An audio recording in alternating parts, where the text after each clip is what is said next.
ประธานคณะกรรมการปกครองแขวงแก่นประสากตอนรับการเข้าพบปะเยี่ยมยามของฐานห้องรัฐมนตรีกระทรวงการต่างประเทศในระหว่างวันที่ 12 หาวันที่ 17 พฤศจิกายน 2025ในโอกาสที่ฐานอานุภาพวงศ์นอแก้วห้องรัฐมนตรีกระทรวงการต่างประเทศประธานคณะอนุกรรมการเทคนิคชายแดนห่วมลาวกัมพูชีพร้อมด้วยคณะซึ่งประกอบด้วยต่างหน้าจากภาคส่วนเกี่ยวข้องของศูนย์กลางและท้องถิ่นได้ลงเคลื่อนไหว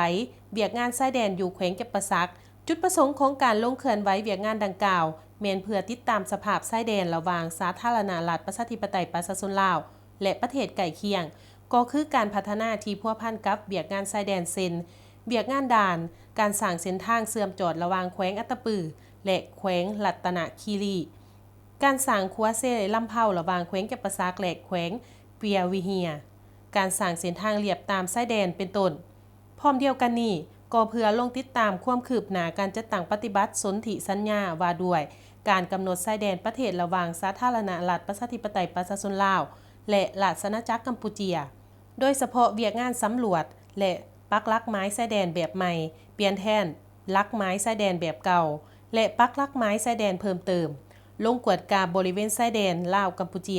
ที่2ฝ่ายร่วมกันแก้ไขสำเร็จและบริเวณที่2ฝ่ายพ่วมสืบต่อเจรจาแก้ไขท่านห้องรัฐมนตรีได้ถือโอกาสนี้ลงเยี่ยมยามอ้ายน้องกองห้อยทหารชายแดน543และได้รับฟังการรายงานโดยหยอเกี่ยวกับสภาพการตามบริเวณชายแดน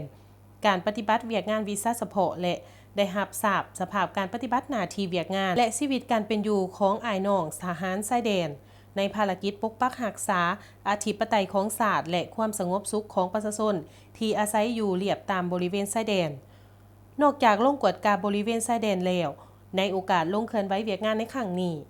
ฐานห้องรัฐมนตรีพร้อมคณะได้พบปะเฮ็ดเวียกกับการนำของ2แขวงเพื่อแจ้งจุดประสงค์ของการลงมาเคลื่อนไหวรายงานโดยหยอเกี่ยวกับการปฏิบัติเวียกงานในระยะผ่านมาและแลกเปลี่ยนทัศนะการจัดตั้งปฏิบัติเวียกงานตัวจริงอยู่ตามบริเวณชายแดนพร้อมทั้งรับฟังข้อสะดวกข้อยุ่งยากและข้อเสนอต่างๆของแขวง